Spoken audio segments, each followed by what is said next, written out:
Tour junkies.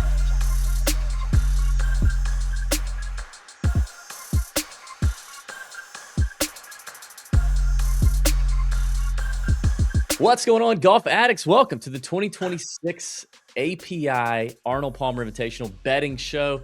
It's me, DB. I got my boy Matt Every with me, looking around, wondering where Pat's at. No Pat tonight. Where is he? Are you okay with that? I mean, I'm a little bummed, but where is he at? Yeah, you're all, so is everyone else watching and listening to this. Usually people turn off real quick when they find out it's just me. But thankfully, I have you, and we have another special guest joining, a very popular guest joining us any minute now, that the Tour Junkies crowd loves, and so we'll get to him in a minute when we start going down the API odds board. But some people have messaged me when they found out Pat was not going to be on the show. Is he okay? Because it was his birthday yesterday, and he turned 49 yesterday. And typically Pat kind of turns up for his birthday, and he's usually dragging in here. A Monday show the day of or the day after his birthday is really worst possible case scenario for Pat. But he is actually on the road.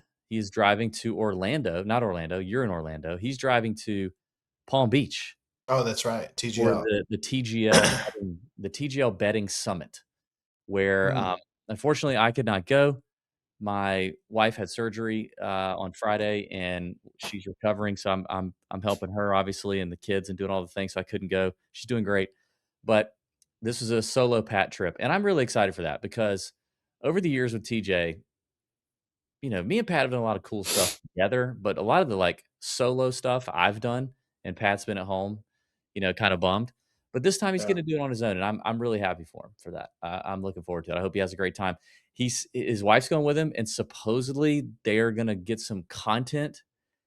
I've never sent Pat out on his own into the wild to get his own content, and I can't imagine that we're going to get much of anything because he just doesn't. He doesn't. This could be great. It could be. Listen, if he does it, it could be fantastic. And I've been telling him that for years, Matt. But in the moment, we're gonna see what his wife's made of here. I'm really hoping she's the secret sauce because she could be. She could be, and maybe she unlocks him. You know what I'm saying? She does, and she's not been battle tested with him yet in the TJ. Yeah. This is new for her, so I actually am hoping she comes through in the clutch with this. The itinerary looks awesome. So TGL's hosting a bunch of these betting content contributors. Pat Mayo's down there. Our boy Joe Idoni's down there. I'm sure Keith Stewart will be there. A bunch of good friends of ours in the industry will be there. I'm actually bummed that I'm not going to get to meet Pat Mayo in person. We've been doing this 11 years with Pat Mayo. We've been on each other's shows dozens of times. Never met him in person. Pat's going to get to do that before me. But it's going to be a bunch of good gambling folks down there. And TGL is giving these guys exposure to the match. Is it tonight or tomorrow night? It's tomorrow night, I think. Yeah, they're going to go to the match, do the press thing for the match, and then there's a summit roundtable where TGL is kind of picking the brains of these folks to understand what could they do to lean into the betting crowd, which is obviously cool. We like that. And they're going to get some time on the simulator, so we're going to get to see Pat's beautiful move. Oh yeah, in front of that big old simulator. So I did send him with some ideas that I cooked up, and he said they looked good. So he has all the tools. He has a camera lady. He doesn't have me in his ear chirping at him, pissing and moaning at him for not doing something right. And he's got ideas. And he's got opportunity. So all the ingredients are there. We just need him to cook it up. Which teams are playing? I think it's Tiger's team, right? It's Jupe, Lynx, and somebody else. He's not playing though. I know, it's like the B team, not dude. Playing. Their whole team's right? Yeah, maybe. Okay, so tonight. Okay, so it's Jupiter and Bay Golf Club tomorrow. There is something tonight, but I don't think they're included in. Oh, Kiz is going to be there. That's the thing. So Kiz and Pat go way back. They've been. They'll get some good content then. I feel like they could, but Kiz is also one to kind of big time us, even though him and Pat are boys. That's ragged. Yeah, big time and a bulldog. I know, fellow bulldog on bulldog, big timing. So Kiz, Tom, Kim. I hope Pat doesn't share anything with Tom about what I said in the beginning of the year. Kiz, Tom Kim, and Max Homa for tomorrow night, and Ludwig, Minwoo, and Wyndham Clark for Bay Golf Club tomorrow night. So Pat will be there. The only thing he told me was when he looked at the itinerary, he was a little concerned that Tuesday was going to be a long day for Pat because he is 49 and the match doesn't start till 9:00. Like the post-match press conference thing is like at 11:15, and he was very concerned that it would be very late. So everybody stretch your hands towards Palm Beach and pray for Pat's stamina. Like, will Pat be boozing during this? He probably will not be on the for professional reasons. I mean, I will say like if it goes to 11:15. I don't. I feel like it's encouraged there. Is it? I feel like. I mean, they're a media member. I don't know. I feel like everyone in the stands there is a media member. I mean, it's nothing but influencers at those events. We'll see. That could be on Poly Market tomorrow. Will Pat be drinking at the Tuesday night match?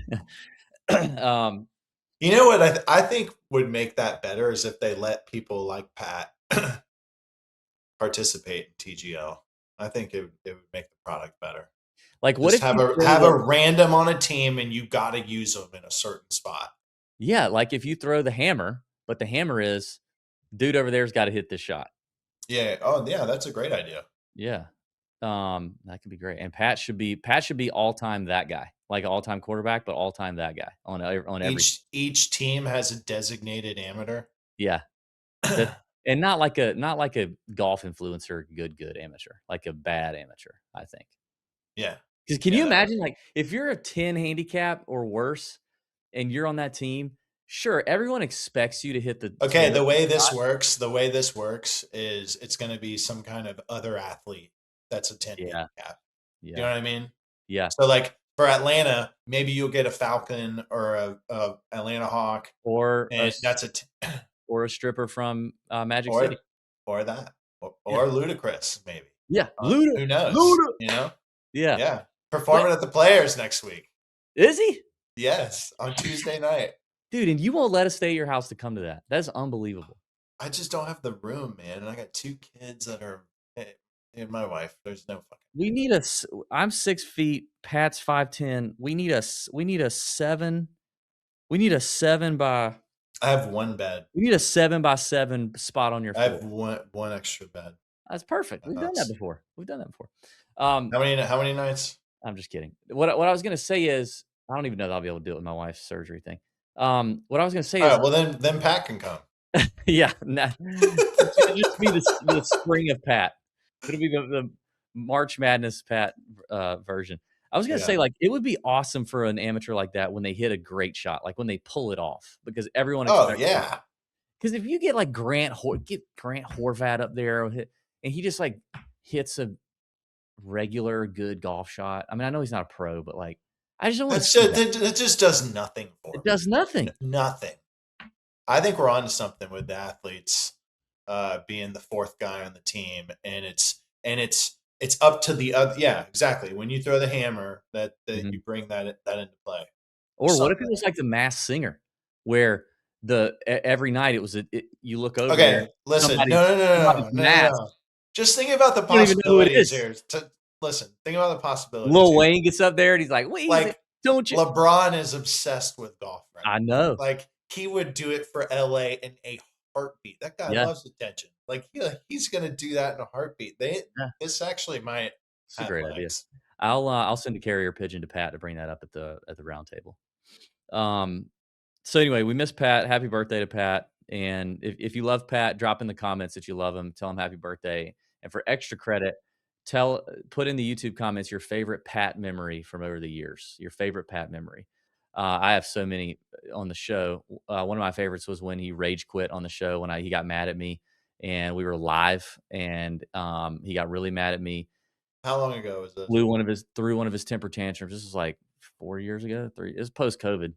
Like, threw one of his patented temper tantrums. He was a little buzzed. And what was he mad about? He was mad because he didn't like me. I was like spitting data at him on a guy and telling him I thought his pick was terrible, which is exactly what our show is. And he got so butthurt and offended, it just triggered him, and he rage quit.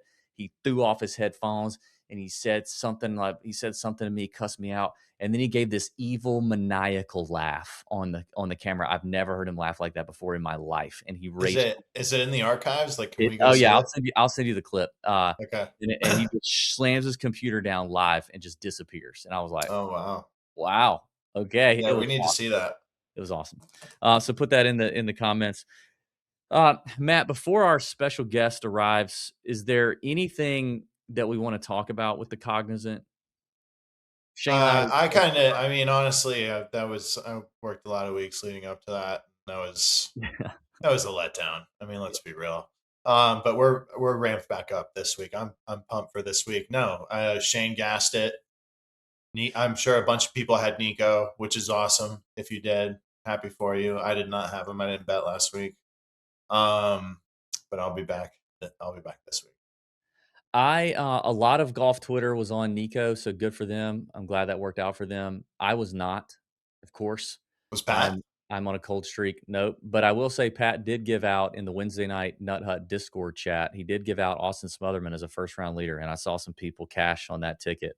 Our boy Nice. Smart Daddy. I was really hoping Smart Daddy. What was that? What did that go off at? It was like 100-1, 90-1. It was big. So that's great. I know our BTN gang was not as lively this week. There just wasn't as much opportunity on the Cognizant, not as many props out there. So you gotta understand we're picking our spots here. I think this week there'll be a lot of opportunity with the whole hangout at BTN in the Discord for the API, but this past week it just wasn't a thing. Can I just say that I want to talk about Shane Lowry for just a second, then I want to move on. I don't want to talk about it very much. I have been for years betting Shane Lowry to win. Like, I mean, plagued betting this guy all the time because he checks so many boxes statistically. The approach play is always tremendous. He's always solid off the tee. The around the green game is fantastic. It's always about the putter. He can't putt, but you're always like, all he needs is a neutral putting week and he could win, right? And he comes to the Cognizant or whatever hometown event now, a place where he's had great record around here. And that is the like I am. Do you understand? I'm like minus 25,000 to bet Shane Lowry for that event pre because I bet him everywhere, and the fact that I didn't bet him this week, and I got to witness it with no shekels on Shane Lowry, and I got to witness what he did at the end, which he has done many times. Maybe not as egregiously with that cold shank he hit on 16 or 17, whatever. But he has choked away many a golf tournaments, and I have been on him for every single one of them. And it felt so good. Honestly, it felt better not having him at all than also like I feel as proud of myself for not having him this week as I would have had I hit Smotherman first round leader and Nico winner. I would rather be where I'm at right now, where I stayed away and it worked the hell out because he's driven me mad for so long. And I was so enjoying watching everyone just fully break down with disappointment at the end of yesterday's afternoon coverage. Yeah, I felt terrible for Shane. It sucks. It does. And I mean, look, he's got plenty of good years left in his game, but fuck, man, there's not many, how many more 3-shot leads with 3 holes to go are you going to have in your career? I mean, that thing was on a tee for him. I know that finish is hard, but 16, if there's ever a time and a place to bail out with that kind of lead, it's there. I mean, you just cannot even bring right into play. And I know he was flushing it, but that was tough to watch. I was shocked, and correct me if I'm wrong, but I was shocked to hear Shane has 3 wins on the PGA Tour. Is that right? Or am I off on that? No, I think that's it. We need to look that up, dude. Because we're gonna get hammered for that if I butcher that. He has 3. He has the 2015 Bridgestone, which WGC event, limited field, obviously the Open, and the team event with Rory at the Zurich. They're counting. Okay, that is fucking shocking. It is. He's Nico such now a class. I mean, Nico had 3. Yes. I mean, he didn't have an Open. Yeah. What a game, man! What a game we play. That's what I'm going to say there. Like Shane's ball makes a different sound than Nico's off the face. Like it Yeah. just does. I mean, but there's so many ways to get it done out here, and when you get in the moment, man, a lot of times, this is shocking for me with Shane because hasn't he delivered in the Ryder Cup? Like, Yeah. uh, a lot of times when you get in the moment, form goes out the door. I mean, and then it's about the insides, and it's surprising to me that he hasn't closed, you know, more than he has. 3 wins for that guy, DB. That Yeah. is nuts, and one I, of them's a team event. yeah. Like, Yeah. dude, I would And if like before I heard that, if you, gun to my head, if you would have said like over under 7.5 wins for Shane Lowry, I would have said over. I would have. 7.5. I wouldn't have said over 7.5 PJ Tour I wins would have. because Just wins. PGA but Tour wins. I go back to my record with Shane Lowry over the year, so I'm well aware that he has not closed them out. Now, had you said over under And I three, guess here's the other thing if you just too. said I three and haven't a I half, haven't I probably would have taken the over on that one. 3.5, If you just said 3.5, I probably would have taken the over on that one. 4.5.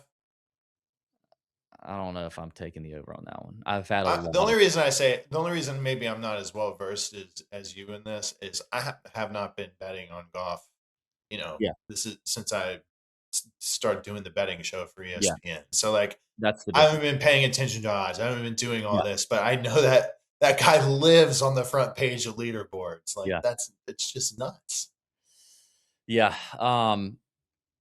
Yeah. It was fun. It was really fun for me to watch. I thoroughly enjoyed it. Okay, let's switch gears. Let's talk Yeah, let's about go. API, and then we're gonna bring our special guest on. Talk to me about the golf course, two-time winner, Matt Yeah. Every, 15 and 16 or 14 and 15? 14, 15. 14 and 15. And you're in Orlando Yeah. now. You're gonna be first of all, tell me what you're doing this week, where the people can find you. Are Yeah. you on All right. Okay. Betcast? Here we go. So I'm in Orlando right now as we film this Monday night. Filming some stuff Tuesday, Wednesday. Allergy season in full effect here in Central Florida is killing me right now. It's the worst this time of year. This little run tour goes on like the next month and a half, just flat Yeah, out sucks for yeah. that. It'll be here in Augusta very soon, I'm sure. Yeah, everywhere. So filming some stuff Tuesday, Wednesday for a feature, and then I go back. I'm doing the Betcast this week at Tour Live. As far as the course this week, everyone knows this place is a beast. I mean, I feel like it's similar leaderboards, uh, throughout the years. Maybe not as similar to like a Memorial, but close. I thought we were bringing on Kenny. Not yet. And, Oh, you just made the big reveal. oh shit! I'm sorry. Well, there you go. Um, I, There's I was gonna. a I want you to. surprise. I want you to tee us up on the golf course, and we're gonna bring him on. Okay, So, you know, so here's where I'm going with this. I interviewed Sam Saunders last week on the drop, and we talked about the course a little bit, and he's been involved. He says there's a lot more shaved areas around the greens this year, and I have not been out to the course yet. I'll be out there tomorrow, and I can totally chime in on the Discord about conditions. But I'm going to tell you right now, we're in a drought in Florida. It's freaking dry. Every lake here is super low. It's low humidity, high heat this week. Like, high heat, I think I saw it was getting into the 80s. Wind's going to blow 10 plus miles an hour every day. oh yeah, It's just dry. It's just everything around here is dry right now. So it's ripe for like, Saturday and Sunday getting fiery. hairy. Yeah. I love that. So I think, just a guy that freaking strikes it good, man. I mean, we'll talk to Kenny about it. I'm sure I was he's looking at the weather, and yeah, zero raindrops in the forecast all week, none. And then temps in the high 60s in the morning, already getting quickly up into the mid 80s every day. yeah, It just looks perfect for good golf weather at Bay Hill to get firm and fiery. I mean, we saw Russell Henley take it down over Colin Morikawa last year. Scheffler's won here a couple times. Kitayama, kind of a bomber, won in between those years with Scotty, I think. So a variety of players can get it done here. I guess my first question is off the tee with with conditions like we're talking about and just how penalizing Bay Hill can be, especially with big misses. Are you kind of prioritizing the accuracy narrative instead of the distance narrative a little bit this year, like, or this week, if you had to? Big time, big Uh-huh. time. I mean, off the tee here, you're handcuffed on a handful of tee shots anyways, so length doesn't really do you any good. And when this place firms up, the greens, a lot of them sit up a little bit, and they start getting firm. These are some of the firmest surfaces these guys will play all year. You cannot play them in the rough. Like, it's just, Yeah. you can't. You're playing for where your next shot is going to be played from Mm-hmm. from your second shot. You're playing for an angle on the next one. Mm-hmm. The fairway, different story with a wedge. You can still do some stuff on firm greens. The fairways will firm out here. I don't think length is that big a deal Yeah. this week. Yeah. The BTN model this week is up. I also published my own, and in my own model, the columns, there's only one extra column, and that's the tee to green column for Bay Hill specifically. But I did change some of the weights around with off the tee, short skin off the tee, giving it a little more weight than the BTN model did, and moving some things here and there. So you can check that out on Bet the Number and use code TJ to get the biggest discount available. There will be a lot of whole hangout stuff going on for this tournament being a signature event. There's going to be a lot more options to bet on live, a lot more prop bets. So that whole show, dog and pony show, will get to cooking like it has for the last couple of weeks, other than the Cognizant. So be on the lookout for that. All right, without further ado, let's bring him up with our man Pat out. I was like, you know what, I got to get. I'm grateful, Matt, even for you to be able to join us this week. Obviously, being a big week for you. Thank you for taking the time in your lovely Orlando hotel room. But if we're honest, there's not much else you would rather be doing in Orlando anyway. So No. glad to have you here. But also, I was like, I got to get somebody else on. We got to have, three horsemen here. So why not the GOAT himself, our friend, Mr. Kenny McAndress of Kilkenny and the Mooney Gang. Yeah. What up, dude? What's going on, fellas? How we doing? Oh, wait, wrong way. There we go. Dude, good to see you boys again. Matt, the Baron of Bay Hill. It is an honor. It is an honor to share the stage with you again, dude. What's up? Good, man. I'm pumped. Let's do it. Kenny, are those baseball jerseys available for purchase anywhere, by the way? They will be soon. I've been working through a couple different vendors, so I'm still working out the kinks with sizes and stuff. But when I get a big batch, I got one with your name on it. Don't worry. Okay. Kenny, where do you live? Outside of Philly. Dude, I'm going to be up there for the PGA this year. So I had tickets for I live 12 minutes from Aronimink. It's super close. My buddy caddied there forever. I was supposed to have tickets, but I now have a wedding in Florida that's Saturday.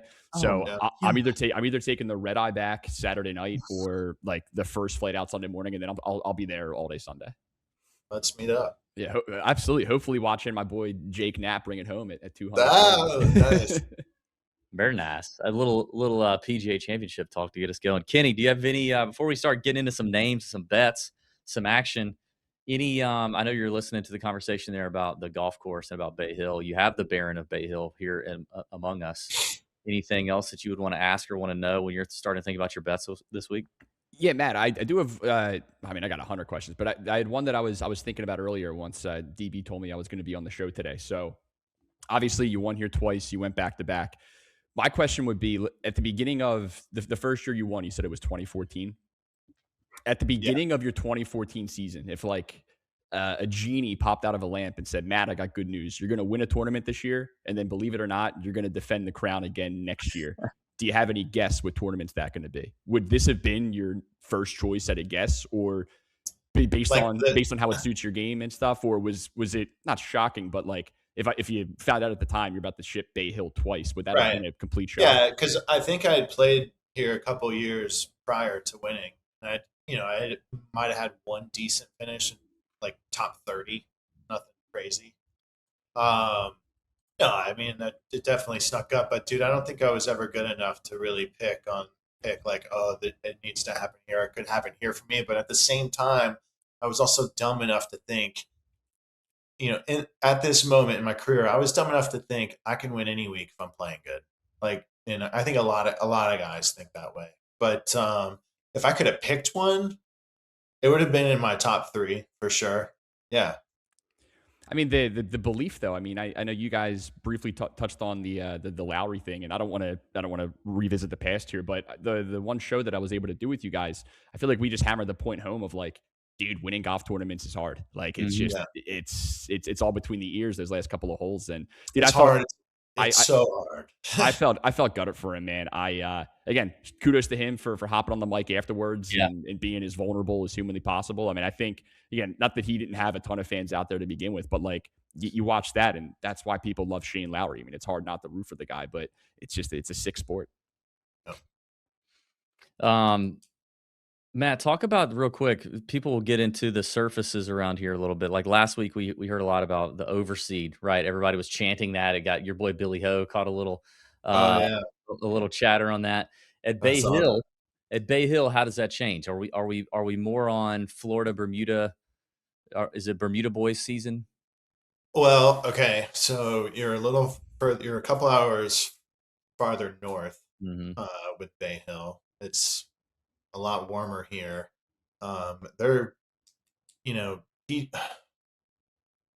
PGA National is a resort. They're overseeing that for eyes, Hmm. right?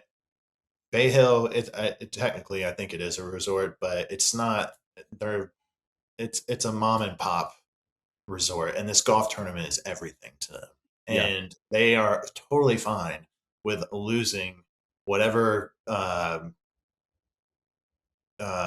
overseed they have left on their green by just baking them out. I mean, I've seen it year after year, and they're already it's already probably been burnt out anyways, just because the temps have been warm here recently.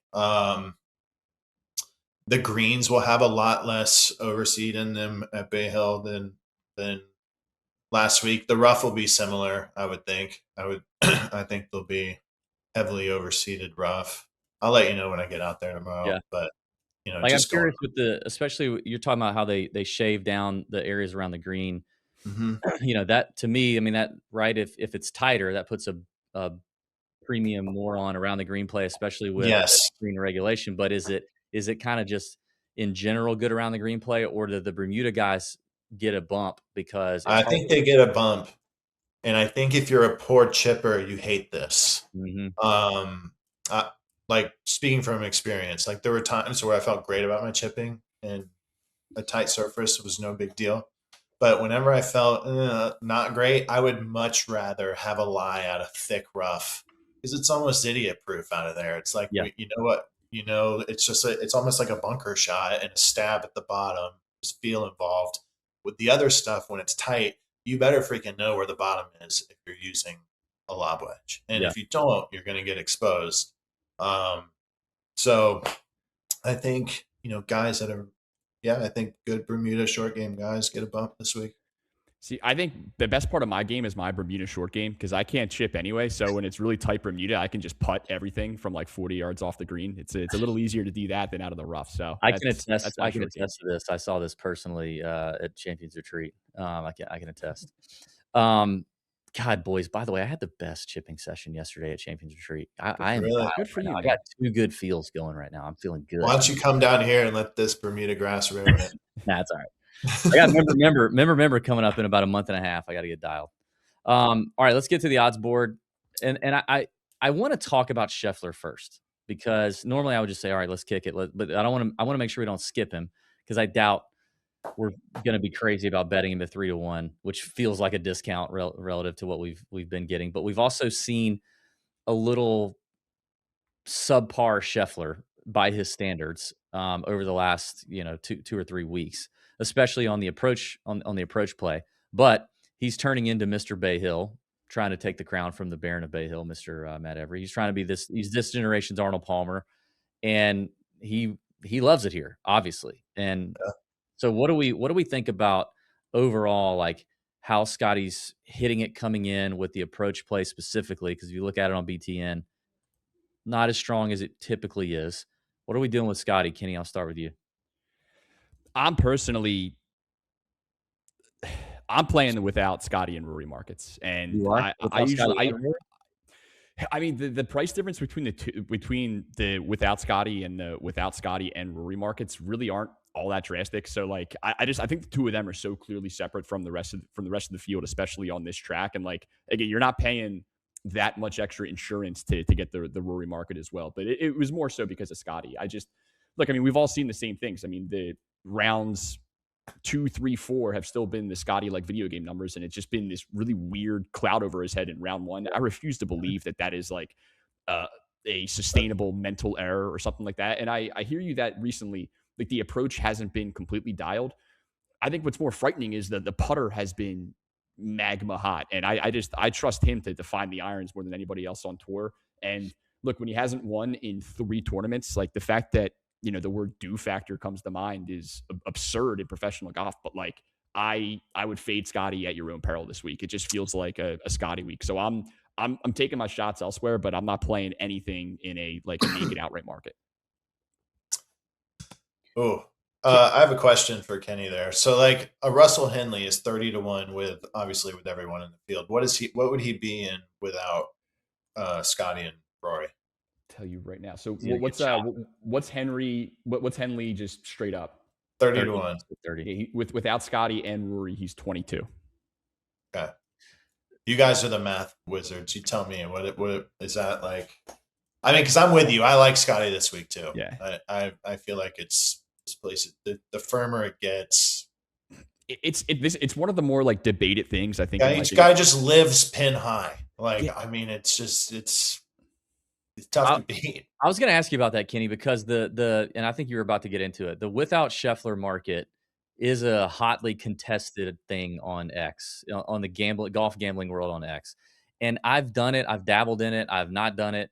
Every time I've done it, it hasn't worked out for me. But make the case as the gambling guru that you are for using those markets. And maybe also could you give a little bit of the other side? Like if I'm listening to a stock conversation, give me the bull case, but also give me the bear case for that kind of market. I think it's going to vary pretty drastically, I think, on a per golfer basis, on a per tournament basis. And I think it gets more justifiable when you're playing guys further down the board. Like the one example we threw out was Henley. Like if you really, really like Henley, I think the 30-1 is probably a little cleaner. Or dude, split your bet in half. Like whatever, everyone's unit size is different. If you're a $10 better on outrights, put 5 on them straight up and then put 5 in the without market. Yeah. And look, I haven't done all the math on this, so this isn't like a purely scientific, based research here. I just think there's been too many tournaments where I've had guys in the mix and then I turn the TV off after the 7th hole because Scotty's up by 7. And it's just like, okay, well, there goes my Sunday. So I think like from a sweat equity standpoint, like it gives you just more of a chance to have somebody in the mix if it happens to be that week where Scotty comes out and just finally dusts everybody. I hate when I'm in a position on Sunday and I have no reason to watch. But for the guys further down the board, I think it makes a lot more sense because I just think the added premium that you're paying on their prices, it really isn't all that much different, especially if you shop it around. Like I've placed 1 bet so far. It was a very, very light sprinkle, but I won one early bomb, and we can talk about him later. But I won at your boy Smotherman. I'm drinking I'm drinking the Kool-Aid. I'm riding the hot hand, and we can talk about him later. But Smotherman outright was, I think you could get him 160-1, like in some places if you shopped around. And I got him at I think 110 without Rory and Scotty, and it's just like, I just don't see a scenario where Smotherman wins outright and I'm sitting here kicking myself because, I left a little bit of extra money on the table. Like at that point, dude, I'll take the 110. And I would say on the other side of it, the one argument that I see a lot is, you risk the dead heat. So it's like Scotty wins and then your guy, Shane Lowry and whoever all tie for third and it's going to chop your payout. And it's just like, I mean, it's like an each way bet at that point. You're essentially playing an each way bet. And if I had access to each way bets, I'd probably play them more often anyway. I just don't. Same. So I just think at the end of the day, man, like there's going to be some EV guy on Twitter with his calculator telling you why you're, gambling inefficient. I just think if you are a casual to a somewhat intense recreational bettor, if you just don't, if it just feels like it might be a Scotty week, I don't really see any reason to not go this route and just give yourself an extra chance. But like I said, I think it makes more sense when you're looking at the guys that are further down the board because they're just taking less of a hit in the other market. All right, that's That's a good conversation. I wanted to. That's another reason why I wanted to bring up Scotty, because I'm already seeing the without Scheffler market. Now you're adding the without Rory market as well, in addition to Scotty. So you're feeling good about Rory's chances as well. So I guess as we go down the board, let's think through. Make sure we reiterate which market are we willing to take these guys stand alone in that Russell Henley example, or do we want to do the without market? So Matt, Yeah. first name on the board you're interested in, you want to take? Look, I said that I like Scotty this week, but Yeah. I'm a gambler, so I'm not going to bet Hell on it. yes. I'm gonna go in this market. First name on the board I see that I would bet. Rory. Okay. I mean, Next. I'd probably yeah. The one after that. Yeah. I mean, Rory at 10. I mean, I think anything under 10, it's just a non-starter. Once he gets in the double digits, it's like, I mean, I just think if you bet Rory, you're only betting Rory. I don't think there's anything wrong with that. But like, I wouldn't play Rory. What if you only bet? I'm so glad you're on here right now. What if you only bet Rory and Russell Henley? Totally fine. Matt, dude, you won this tournament twice. You can literally do whatever the fuck you want. You don't need me to. No. Yeah, all right. But you know what I mean? It's like those are the first two names I see that I would pull the trigger on. I understand the card has to be short if Rory's going off at 9-1, but it catches my eye at 9-1 a lot more than Scotty does at 3-1. Yeah, same. I just got a text from one of our Bet the Number folks. He's the weekly boots on the ground at Bet the Number. I just walked the golf course, and here's what he said. Matt, golf course is firm. Nice. Rough is a bit more sparse than normal. They added fairway back around some of the edges. If there's a lot of east to northeast wind, this place is going to be brutal. In many cases, the added fairway will actually take errant shots further away. So, yeah, because the runoffs, a lot of the greens are built up, and then the runoffs there, if they're all shaved now, they're going to be shaved and then go to primary cut rough. You know what I mean? So if there's a firm bounce off the slope, nothing to stop it. Yeah, it's going to be hairy this week. I think single digits for sure. Winner. I have two, maybe three guys. I can't believe I'm saying this, and I'm not fully in on this, but I have two, maybe three guys I would consider if we're talking about betting the straight up market and not hedging without Scheffler or Rory. And the first one is Fitzy. He's just hitting it so well right now. The putter has kind of not been with him on the West Coast swing. I'm willing to, ignore that. Typically a pretty good Bermuda putter, has been a really good putter here. And I think he's got the stones to go toe to toe with Scotty and Rory down the stretch if necessary. So I'm interested in Fitzy.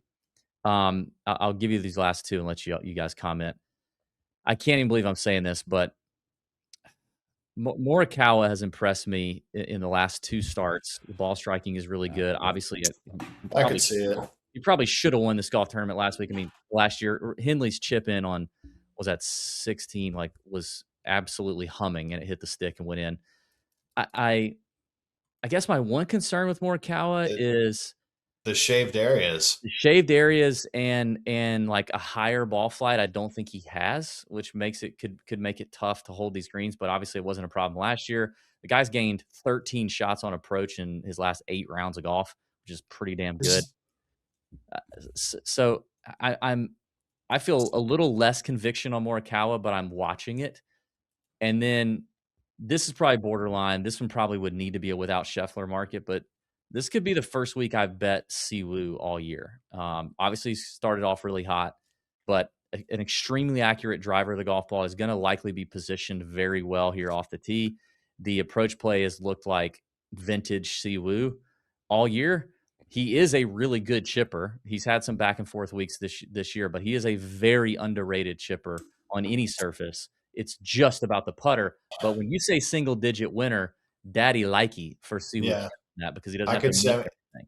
best approach play on the BTN model Yeah. in the whole field. Yeah. Siwoo Kim. He's the number 2. This is without a doubt a second shot golf course. Yeah. Like if there ever is one.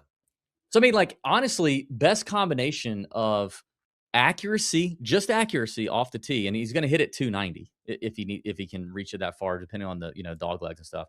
But accuracy off the tee and approach play, the best combination in this field is Scotty and or Siwoo. Like, right? Yeah. I mean, dude, the baked out and just crispy fairways. I think it changes everything, right? Because like my dumb brain, I feel like I think Bay Hill, and I naturally like I visualize Bryson going for it on that par 5 over the water, right? And you look at some of the guys that won, like Kitayama, you just think Quadzilla bomber, and like I think your brain wants to go to bomber track. But to your point, man, like you have to be playing out of the fairway here. There's certain holes where you're kind of throttled anyway. Like you can only hit it so far. And if it's going to be this baked out, like, a couple of years ago, maybe you have to lean bomber, but like when Jacob Bridgman is like hanging with Rory on certain holes with driver and everybody can pump their driver nowadays, like unless you're, no disrespect, but like Brendan Todd, I feel like everybody can hit it far enough if you're in the fairway to level the playing field a little bit. So I'm definitely, love that you chose that name. I know. Hard on P. Todd. I love him. My man missed the cut last week. I do feel bad for him, but shout out Brendan Todd, friend of the program. Love Brendan Todd. BT. I love him too. So the more I think about it, the more I talk about it, the more I'm convinced I like Fitzy and I like Siwoo to start. And Colin may be the first guy out of that group I might think twice about, especially with the chipping side. So anybody else in that range for you guys, like that 30, 35 to 1 shorter look? I like that Siwoo play. I mean, he's a guy that can run the gauntlet too, though, because he's just got a huge sack on him.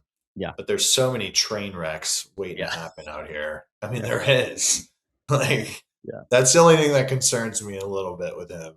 Not really. I like the Morikawa thing.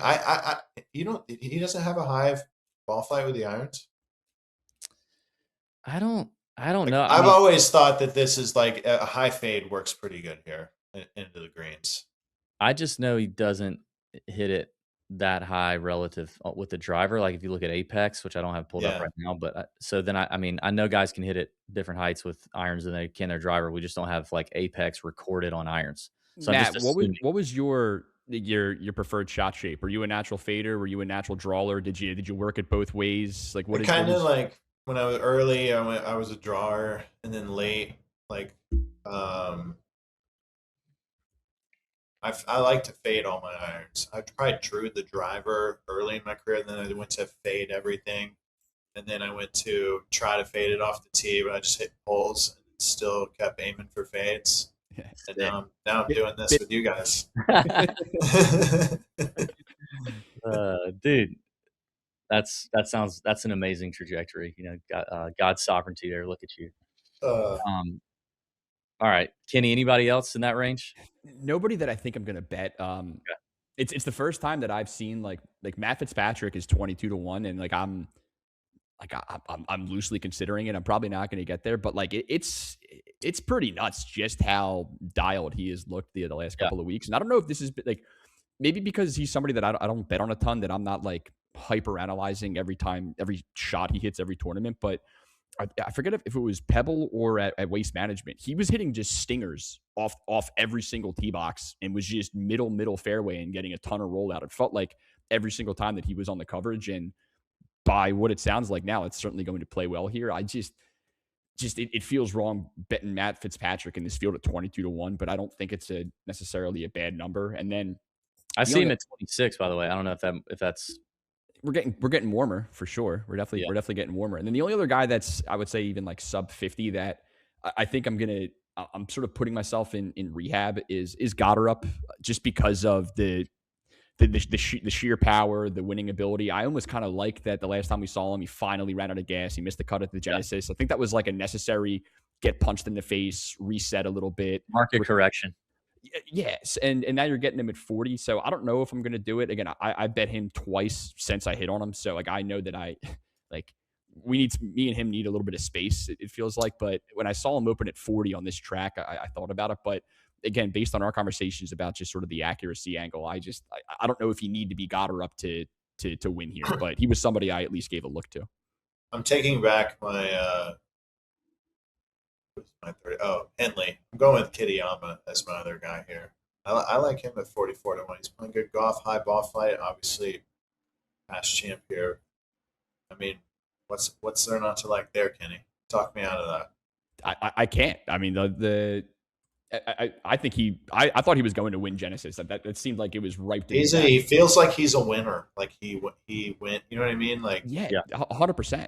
100%. I think he had one, I'm trying to remember what hole it was, but when he was like closing the gap on Bridgman, I think he stuffed a par 3 to like 6 feet, and then he choked the putt, and then I think he birdied out after that, and he lost by 1. I mean, even the 3-wood he hit into 17 was all over it. I mean, it was just a little short, but like, 44 to 1. That grabs my eye. I like Kitayama too, and I will say, I was looking back at 2023 when he won API. He came in with 0 form. I mean, his form right now is way better coming in than it was when he won API. So I mean, obviously he's a volatile player, and maybe conditions mean a lot for him. But I do feel like since then he's leveled up, but he's hitting it way better now than he was when he won it in 2023. So I'm interested in Kitayama as well at 44. Do you think he has the stones to win a major the next 3 years? Because if JJ Spawn can win a major, I am convinced that 95% of these guys out here could do it. Still some more apt than others, but yeah, I actually do. I think Kitty, yes, I think he does. Because this is my issue with this week is like in my heart, I generally believe like a stud is taking this thing down 9 out of 10 times. And yet I have a really hard time clicking anybody under 50. Like there's not that one name where I'm like, it's his time. It's his week. So I've got a list of like mid-pack guys that I got one over 50 that I like. Only one over 50? Yeah. I mean, how many can I bet if I'm betting Rory? Yeah. Fair enough. So far I have Rory and Kurt on my card. You need more over 50, I guess. All right. I got one. Jacob Bridgman. Why the hell not? Yeah. 58 to 1. That guy's playing. He's dialed right now. Might be playing better. Got her up. Dialed. Length is not an issue here. I mean, he's got the hardest one off his back. I don't know. I mean, when's the last time that guy's played bad golf? I mean, extremely quietly made the tour championship last year. I mean, I don't think people realize like he just been steady the entire year. And well, Matt, I promise I didn't come on here just to throw questions about you and remind you that you're a PGA Tour winner. But like, did your mindset as a pro golfer change after winning this thing? Like, what is it like when you're on the tour, you get that first W, you get it at a venue like this? Like, what kind of pep in your step did you have your next start? I mean, like what, like from like a mentality standpoint, we talked about just how confidence is everything here, and you had the belief. You believed every time you showed up to a golf course. That's a great question. My next start after that win, and I was playing good golf. This is a good time in my career. Like 14 on the West Coast, I had some good chances to win. I had a decent finish at either Honda or Tampa, Bay Hill. I win. I believe it went San Antonio was the next week, and then I want to say Augusta. So it was like, or maybe there was one more tournament, but either way, my next start ended up being Augusta. And at the time, I swear to God, dude, I was, like I said, I was dumb enough to think like, hell yes, I can do this. Like and obviously I know about all the experience around there, but at that moment in time, like absolutely, I thought my best shit went there. Like it just did. You know what I mean? Like, and I know I'm not alone there. Anyone that field that was in the prime of their career, no matter what, whether we're talking Tiger or whoever, if they were in that field, they're damn right they believe that. They wouldn't be playing it. They didn't. The only other question I have for you is this a course that you think you have to have competed on, you have to have seen a couple of times? Is it nuanced, or is it just it's hard but it's right in front of you? You can show up and win if your game is on. Dude, if it gets baked out, I think experience can matter around here. Just knowing certain greens, how they react, where the misses are. I don't think experience hurts anywhere. I form over experience any day for me. But yeah, I think it matters. Before we get into the bombs, I want to just throw this out there. Okay. What if I told you there's a guy, okay, who hits on average 60% of his fairways, right on there with tour average. Okay. So not elite, not bad, is arguably one of the best iron players in the field. And he's number one in a key category in iron play. He's one of the best chippers in this field. Very comfy on Bermuda, very comfy on Florida Bermuda, and would love the opportunity to win another golf tournament on the PGA Tour. Has back-to-back top 10s at this place and is off to a ripping start so far this year at 49-1. Mr. Shane Lowry. Yeah, he was leading after 2 rounds here last year, wasn't he? He sucked me right back in. I might be right. I'm hopping back on the Shane Lowry train. Like, what? I don't know. Don't you think that one's gonna sting a little bit, dude? We watched a broken man get in front of the media and open the world up to his pain. He's a veteran at 50-1. I'm willing to. At that point, I'm willing to throw. I mean, last week we were dealing. He was the top guy on the board. It was okay. Let me ask you this: Jacob Bridgman here or Shane Lowry? You'd rather take Shane? I'd rather take Shane Lowry. Bridgman, give me the guy who didn't just say, I couldn't find the center of the club face after the 15th hole. Like I don't want to hear that, man. I like you. I'm rooting for you, and I appreciate your candor. But I'm not betting you to win golf tournaments. I just can't do it. Yeah, but he's a veteran. He's a chiseled veteran.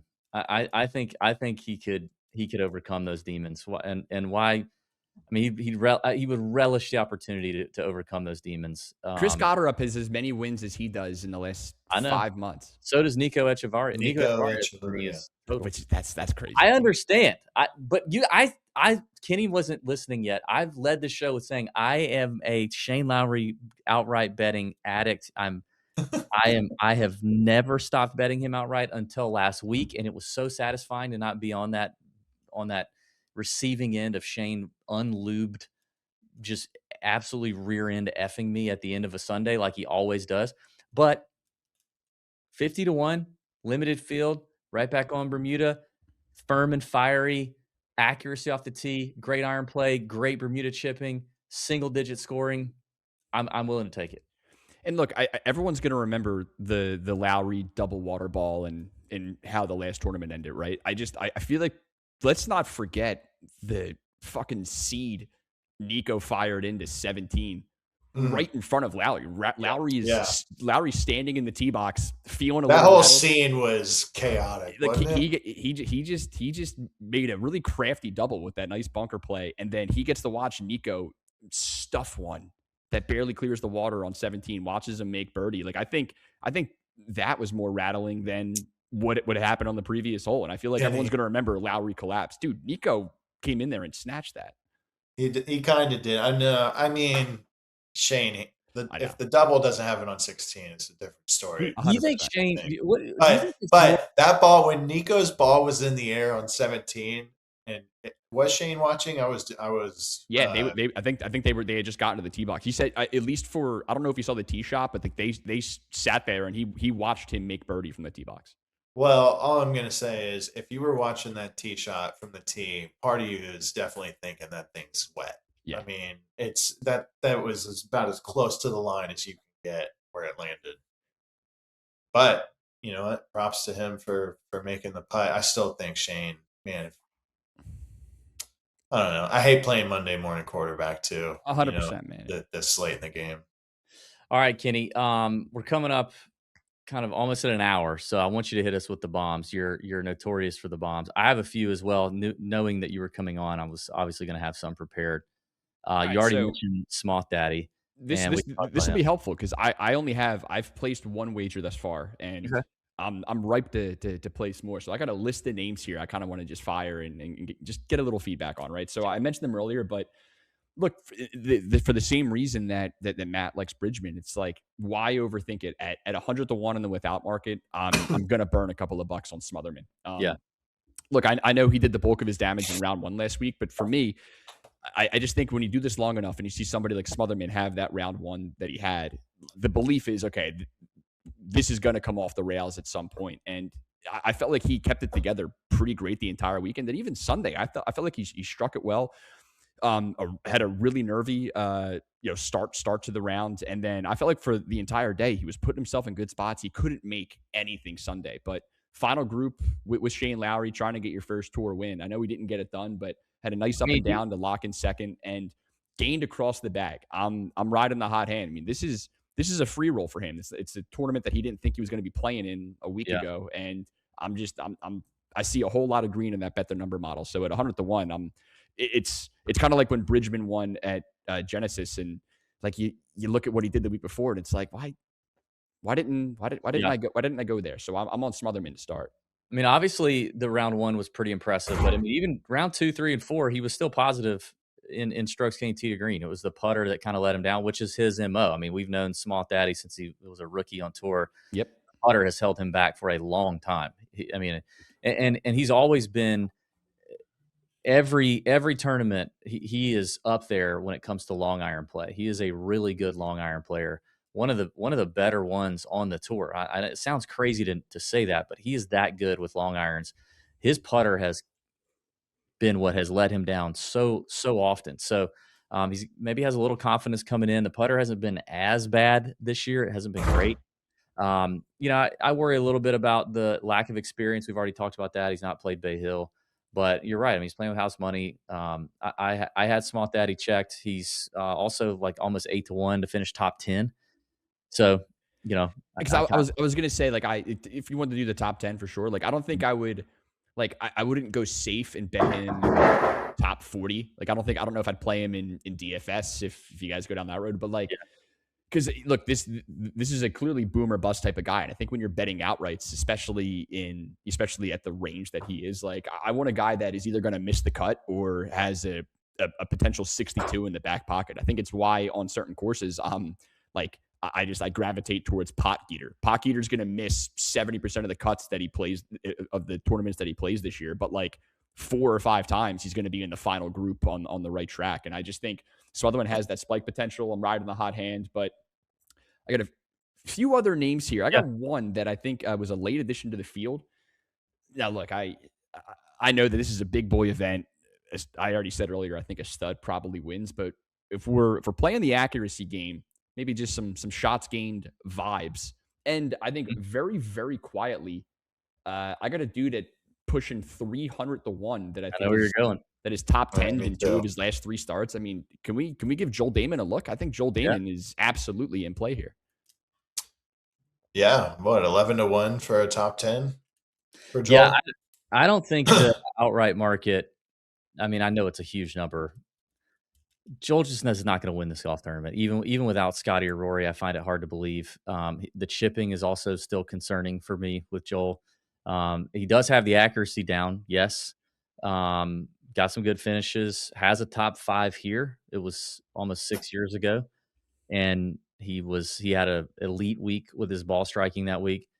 He is probably feeling confident and excited to be here. But I did have him checked down here, and it was more in the top 10 market at 11 to 1. But agreement overall. I like it. Yeah, me too. Look, I know the biggest issue is around the green, but like, if you got to rely on around the green, that means you're not giving yourself enough birdie looks, and you're not going to win the tournament anyway. If you got to rely on the wedges. Yeah, but see, I don't know. I like that angle when it's when the winning score is going to be 18 under or 20 under. I hear you. Not here when it's U.S. Open Not light. here. For I mean, sure. Matt just said single digits. I mean, if we're going to get that, then you are going to miss, and you have to get up and down and say, "Party, stay in it." And that's where I worry about Joel. Is just like, can he stay in it with his short game? Historically, his short game has not been what has saved him at all, unless he has a spike week. I got one name under 100 that, again, haven't clicked, but at least thinking about it. And I think you guys kind of talked me into it as you were talking about the weather, a little bit of a focus on accuracy. So if we agree, the recipe is here, just mint fairways, flush irons, and then have a well-rounded rest of your game, and at least have the ability to get hot with the putter if it's the right week. I haven't bet this dude, I think, in almost a year and a half, and he's maybe my favorite golfer on earth. That sounds a whole lot like Nick Taylor. Oh, wow. I think Nick Taylor at 75-1 is most likely getting clicked. I'm writing him down. Nick Taylor. Okay. Interesting. Matt, what about you? You got any others? Any other bombs catching your eye? Not really. What do we think about Nikolai Højgaard at 66-1? Dude's playing really well to start the year. Look at his numbers. I mean, missed the cut here twice, but I mean, he's a Ryder Cupper. As a stud. It feels like there's too many big numbers here. There's I just think there's enough trouble and enough water. I don't know. I've never really had a good pulse for the Højgaards, to be honest. But I don't think Nikolai Højgaard's winning this event. Am I wrong, Matt? I don't have a good pulse on him either. What about Chris Kirk for a bomb top 10? Yeah. What is his this feels like a Chris Kirk just come out of nowhere and do his thing situation. Yeah, his form's not great. It would be out of nowhere. I know, but his record around here is incredible. Yeah. And Chris is kind of, but like, aren't a lot of his wins, and I know we're not talking about necessarily to win, but like a really good finish out of nowhere. I mean, the last one, he won Rocket Mortgage. He was in the playoff with Grazerman and Pocketer at Rocket. Also, Rio Hisasune. Yes. I mean, 7.5-1 top 10. The guy's always got 3 of them already this year. He's on my list. I got Rio on here somewhere.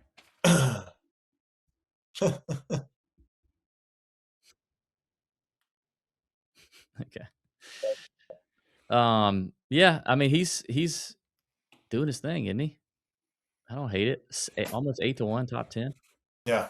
I mean, like at one point, I think what's interesting with guys like Rio is when they start to rattle off like stretches like this. Like, if you've been doing this for a while, I feel like your brain assumes like, all right, like the party's over at some point, and they're going to come back to earth or whatever our definition of earth is. And it's like, at what point are they just objectively a lot better than the consensus is, and we need to start looking at them in a different light? Because I feel like if Rio carries what he's done for like another 2 months, it's just like, I think we need to change the conversation of like who this guy is, because he looks fucking incredible.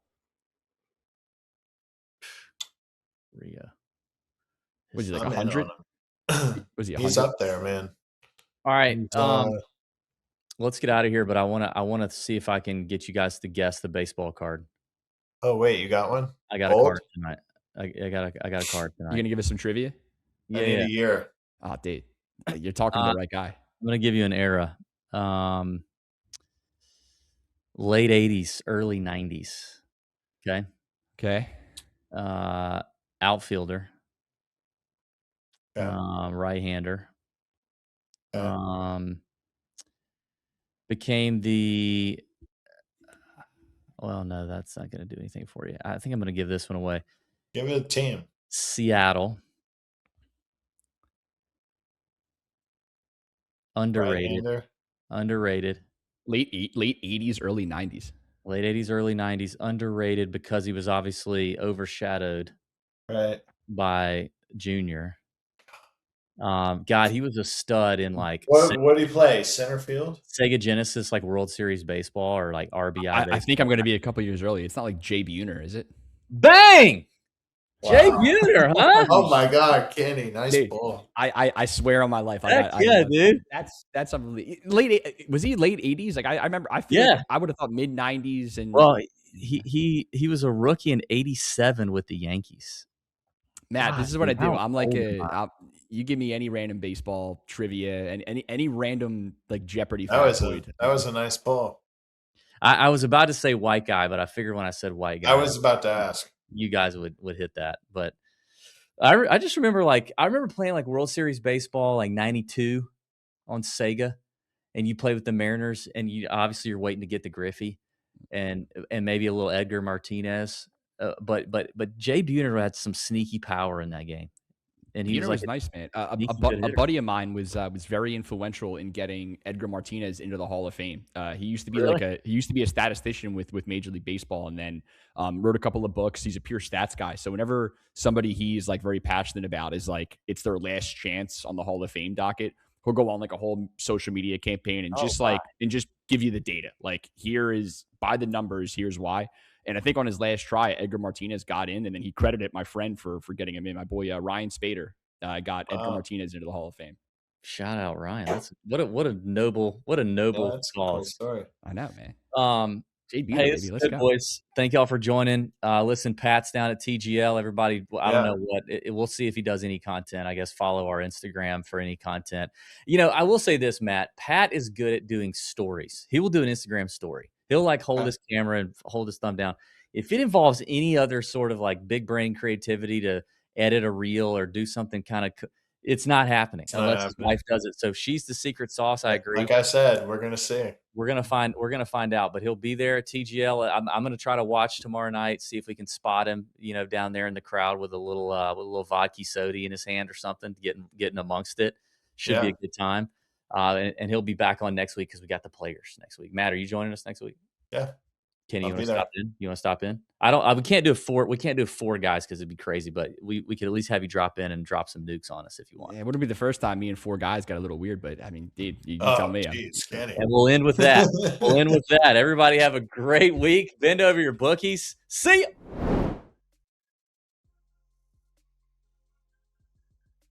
Tour Junkies featuring David Barnett is not an affiliate of CWM LLC. Opinions expressed by the host or guests do not reflect those of CWM LLC. CWM LLC does not endorse gambling or the entities promoted by the Tour Junkies podcast. David is a non-registered representative of CWM LLC, an SEC registered investment advisor.